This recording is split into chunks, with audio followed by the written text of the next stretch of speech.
please raise your hand for questions. All right, yeah, first of all, just excited about our game this week. I think first time at night to be able to play at Nippert, and really excited about that. I mean, the first game was awesome, but I'm sure this game is going to have a little bit more electricity to it. Students will be out, and everybody's going to have plenty of time to tailgate and have fun before the game and get ready to go. So we're excited about that. Just a recap quickly on the pit. Obviously, it was a great win for us and our program, go on the road and, beat a quality ACC team. Many things we took out of that game I thought was really good, particularly the start. Had a great first start in the game, offensively, defensively. Really right from the beginning, really to the end of the first half. You think about one thing we didn't talk about much was right at the end of the half, we get the ball, they down it on the 1 yard line. We take a 17-play drive and get 3 points out of it and basically melt, 8 minutes and 11 seconds off the clock. Thought that was a huge drive, game-changing type drive. I think that was obviously very good. Defensively, I thought we got after the quarterback very well. Guys were getting in the backfield. We had 5 sacks, but we really pressured him a lot more than that and made him throw the ball earlier than he wanted to. And I think thus the 10 for 32 completion percentage. Dingle played his best game of his career. He's, it was really good to see. We thought he had a lot of talent and ability, but just needed to play and experience. And I think he's going to be one of these guys that gets better and better the more he plays, the more he sees things. And but he was playing downhill. And obviously, the huge sack there on 4th down was a big play for him. Justin Harris, I thought, stepped up and played well. I think he had 4 pass breakups, tied the school record with that. And, they're throwing the ball at him. He had a couple PI calls, but, I thought he was playing solid out there. He's got to, we can help him a little bit what we do defensively every now and again with a change up, but he's going to have to play man-to-man out there. He's going to have to make those plays, which I thought he did. I thought he did a great job.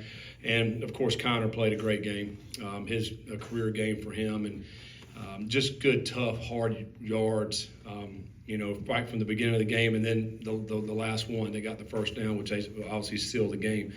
It was a big win. I'm excited about it, but ready to move on, and have moved on, to Miami this week. We know it's a rivalry game. We know what's at stake with this. We know we're going to get their best shot. They're going to come in here and play as hard as they possibly can play. We think, when you watch the film, whatever that they've shown on film, I think go ahead and elevate that because that's the way they'll play. This kind of game, you got to obviously be ready for everything in the kicking game. They're very solid there. They're aggressive there. I think they have a really good return guy who is also their wide receiver that they want to get the ball to. He can fly. Last week had a career game, 8 catches, 273 yards, 3 touchdowns. It's an incredible game, including a 99-yard touchdown reception. And certainly when they'll get him the ball. I think Gabbert, their quarterback's a guy that's played a lot of football, ton of experience, 33 career starts, and he's a guy that expects to go out and make the play. Anytime you're playing a quarterback that way, I think they're very dangerous in that regard because they've seen everything the defense have tried to do to him, and nothing phases them. And he certainly can throw it. He's a very accurate passer, and they do want to get the ball out, again to Gage, number 10, their fast receiver, and they also have a very good running back. He's a big running back. He's got good contact balance and can spit the ball down the field and get first downs. So I think offensively certainly proposed challenges there. And defensively, I think they're a very solid defense. They play really hard. Their linebackers run well. Their D-line is very active. Have a couple new corners out there compared to last year, but I think they're very solid on defense. 15's a guy that stands out. I think he's a guy who had 100 tackles the last couple of seasons, plays hard, he can run. So certainly, be a great challenge for us. We're looking forward to it and can't wait to go out and play this game and, fired up to see all the people show up this week. Keegan, raise your hands, please. You talked about Corey Kiner and the great game he had, but after getting a chance to watch the film, given the uptick in competition, what was your kind of diagnosis of the offensive line and how they played? Yeah, that was a big question going in. You played EKU, and I thought they played very solid, but now obviously you're going to play Pitt, a team who's going to pressure you and really make it hard on your offensive line. I thought they played very, very solid, particularly in the first half. I mean, they were making some really good blocks, and Connor was making some great cuts, and they were protecting Emory very well. Obviously in the second half, maybe got a little conservative on offense. I'm talking about myself in the calls, but you're up 27-7. It's a little bit of a different game at that point, and they're kind of pinning their ears back coming after us. And we probably didn't block as well during that period of time, but I still thought they did a really good job, containing a defensive line and linebackers that are so aggressive and so downhill. It makes it very difficult. But to give up 2 sacks, I thought was good. One of them was Emory, just didn't throw the ball away, kind of tried to go scrambling. So I thought that was the big difference in the game. The amount of pressure we were able to get and to get the 5 sacks, and compared to what they were able to do on us, I thought that was a huge difference in that game. And it helped us really control the game and to be able to run the football like we did. I mean, I think it was 216 compared to 83. I mean, that's a big difference, and obviously one of the big reasons why we won that game. Heard a lot of people say that you out-physical Pitt. Obviously, that's something you'd like to do every game. How important is it to do with this quarterback, and then, like you mentioned, the big running back that they have? Yeah, it'll be critical again. Our defensive line, I thought they played outstanding last week, but we're going to need that again this week to get the push. To try to get that quarterback, Miami's quarterback off the spot, make him move around a little bit. And that's what we were able to do to Pitt's guy. And we got to be able to do that same thing and really try to make them where they can't run the football. I know they'll want to, be able to hand the ball off and let the big back, go get some yards. But we got to do a great job up front, free our linebackers up. It's one of the things our D-line does a great job is occupy their offensive line. So, Dingle and Dorian can run and make those plays, and DG can go run and make those plays, and we got to be able to continue to do that. Coach, Braden had another good game, had that great touchdown catch through the pass. You had him at Louisville. I know he was banged up, but did you see this level of potential in him when you had him there too? Yeah, I mean, I think when he first got there, we thought he had a lot of ability, but I think I said this summer. I mean, this summer, this August camp is the best he's ever looked, even before the injury that he had. He's playing with a ton of confidence. And that's the thing about, these extra years that these guys are getting throughout the country. Those guys that are really good players, and you give them that one more year, I mean, man, they're lights out. And now he's been fully healthy. He's playing fast.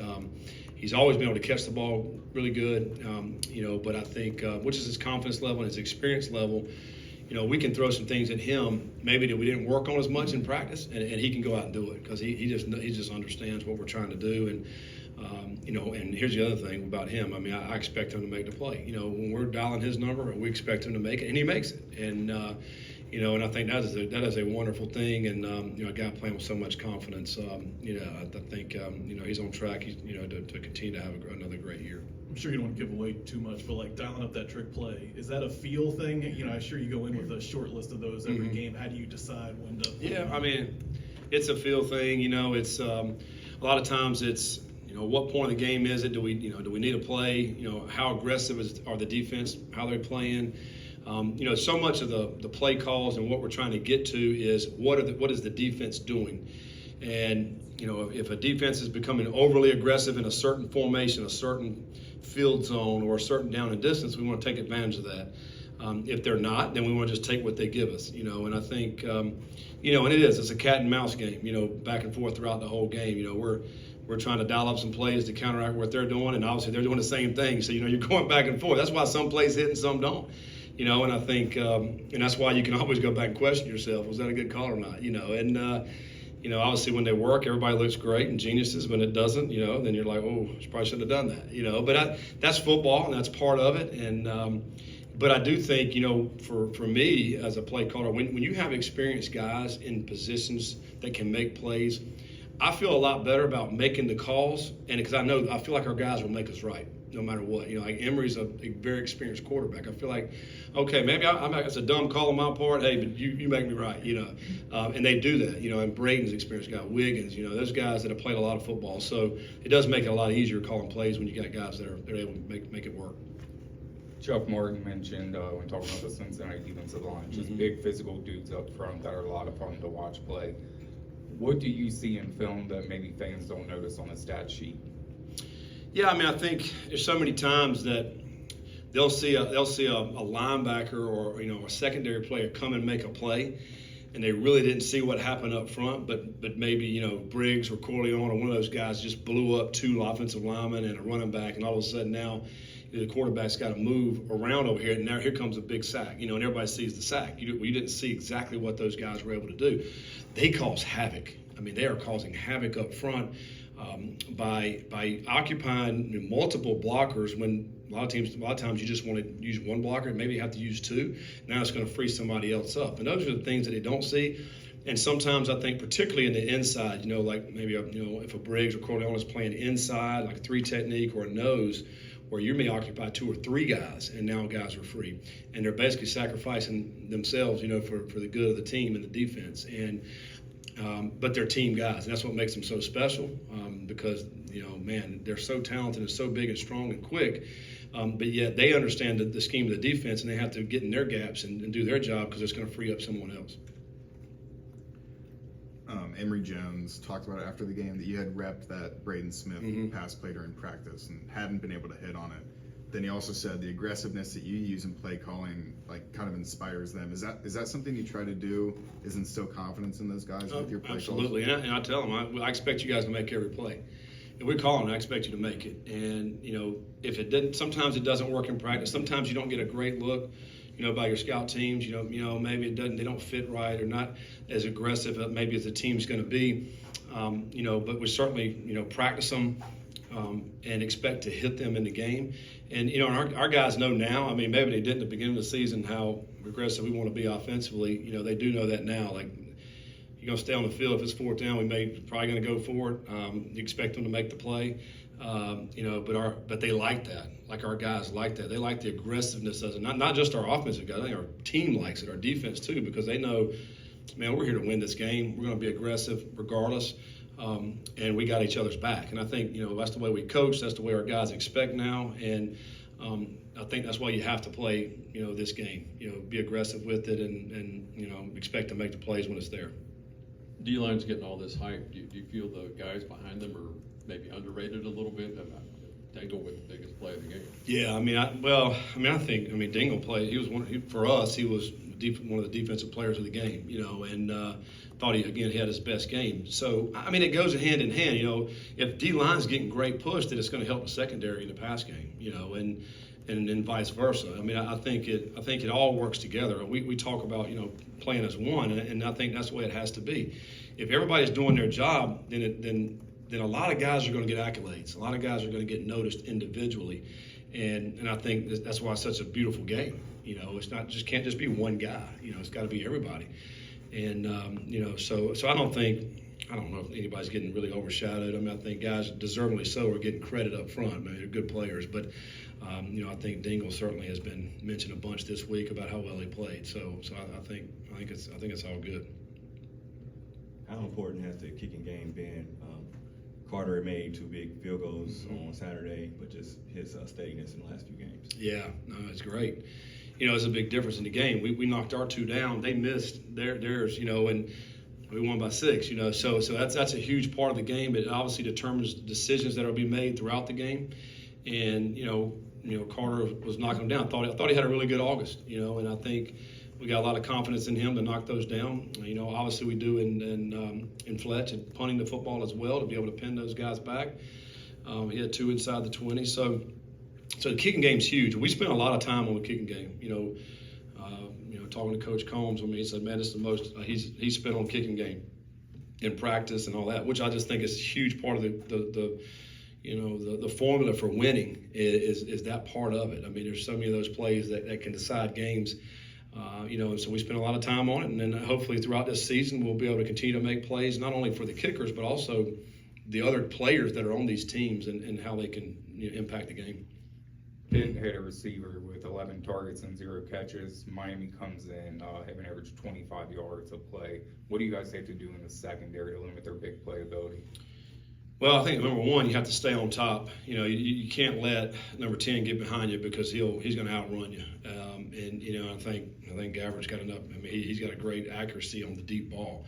I think that's why they've averaged 25 yards a play on the pass. And so, two things I think. Number one, staying on top, and number two, getting to the quarterback. If he's got time to sit back there and allow their receivers to run 15, 20, 25 yards down the field past everyone, then it's going to be hard on our defense to be able to stop that deep throw. So we got to be able to get to the quarterback so he doesn't have much time to throw. But in the secondary, staying on top, and we have to know where number 10 is at all times. Because he is that dangerous. And if you look at the targets that they've had, he is by far the most targeted player they have on offense. So you got to find him and have a guy over top, maybe a guy underneath, and be ready to help out. JT, sorry, Jeff. Bearcats have won 16 games straight in the Victory Bell. I know you being in Louisville, did you get to check these games out as much, being away? And then what have you learned being with the program about the Victory Bell and what it means to the Bearcats? No, I never really paid any attention to the game, quite honestly. Obviously I wasn't here, but I know what it means to the program. I know it's amazing. They've been playing this the 127th battle for the Victory Bell, and that's amazing to me. I didn't know they played football back that long ago. That's a long time. And it's the ratio to wins and losses is very even. That's a ton of history over the years. So I realize how big this game is. I know it's a rivalry game. With Coach Stewart and Coach Combs on staff. They've been around. They've told us about it. They've talked to our team about it. Obviously, some of our newcomers that we have on our team, we're continuing to enlighten them about how important this is and what the rivalry is. So yeah, we're making this we're full aware of what's happening when we're playing Miami. For us, still. It's about preparation. It's about going out this week and practicing as hard as we can this afternoon, Wednesday, putting a great plan together, and then going out and execute that plan. So that's our focus, and we know the attention to detail has got to be greater this week because of who we're playing. And our guys will have a great week. Do you think it's important, Coach, to educate yourself on the history of a rivalry that you're walking into for the first time? Yeah, I've been a part of rivalries, so I know how important they are. At App State, Western Carolina, we played for a jug. I guess it was a moonshine jug or something. I don't know what it was, but we played for years. When I was playing and coaching, and we just know you're going to get up no matter what the records are. When you're playing a rivalry game, you're going to get up for the game. And so this is the case, and so I've been a part of those. I know how important it is. Bragging rights for the fans, for the student body, for alumni, but more importantly, our football team. And how well we can go out and play, and knowing that we're going to get Miami's best shot, and knowing that anything can happen in this game, crazy things can happen in this game, and that's just the way rivalry games are. And we have to be prepared for that, and that's why we have to have a great week. And with Corey, has he taken on the role as the quote-unquote lead back, considering his production, number of carries he's got in the first two? Yeah, I think so. You saw that in this past week. I think obviously the first week he had over 100 yards again. I tell you, Corey's a team guy. He's a great individual. He's awesome to be around. Great attitude every day at practice. Always trying to get better. So yeah, I pull for guys like that, and I'm excited that he's been able to make a lot of plays for us. Again, we know he's a strong runner. He can break tackles. He's going to chug out those first downs. It's hard for him to take it 70 for a touchdown. That's just not his strength. But as long as he continues to break out, have big games, and getting first downs for us, then he will get more carries. We've said that all along. But he has kind of, I think, solidified himself to be, the top back at this point in time. But we'll still have competition. We'll still allow some other guys to get in there and play, and let's see what they can do too. Keegan? Justin Harris is a fifth-year starter, or not a fifth-year starter, fifth-year guy that got his first start this past weekend. Up and down game, made some huge plays, especially the second down PBU to force the third and long. He struggled with injuries a lot. So what have you kind of known about his journey? How much have you gotten to know him and understand the kind of man he is? Yeah, no, I mean, number one, he's always in a bubbly attitude, bubbly mood. You know, he's always upbeat, smile on his face, trying to go out there and make plays. You know, I'm happy for him. He's getting this opportunity. It was a great opportunity for him to start in a big game, and for him to go out there and, you know, have 4 PBUs, and really they were, you know, throwing at him a lot, and for him to come out on top like that, I thought was great. I also think that he'll learn a lot from that. You know, getting that start, going out there and playing, and getting a lot of balls thrown your way. You know, it's great for him to go off and coach off of, and to continue to get it better for him. Yeah, no, I recognize he, you know, had a bad injury, and he's had some injuries throughout his career. For him to, you know, persevere and to keep battling back, and man, I mean, I love it. I love those stories of guys that don't give in, don't let down, don't quit. They just keep battling, keep fighting. You know, that's how we want to be as a team, you know, so he kind of exemplifies that as an individual, what we want our team to be. You know, maybe things don't go your way sometimes, you face adversity, but you keep battling, keep coming, you're going to be out on top at the end. And, you know, so I'm happy for him, and I know he'll continue to get better the more he plays throughout the season. Do you hope to get Sammy Anderson back? Well, I mean, obviously we'd hope to, but again, you know, we talked about this. I mean, it's up to what the doctors are saying on him. You know, I know Sammy's wants to be out there. We want him to be out there.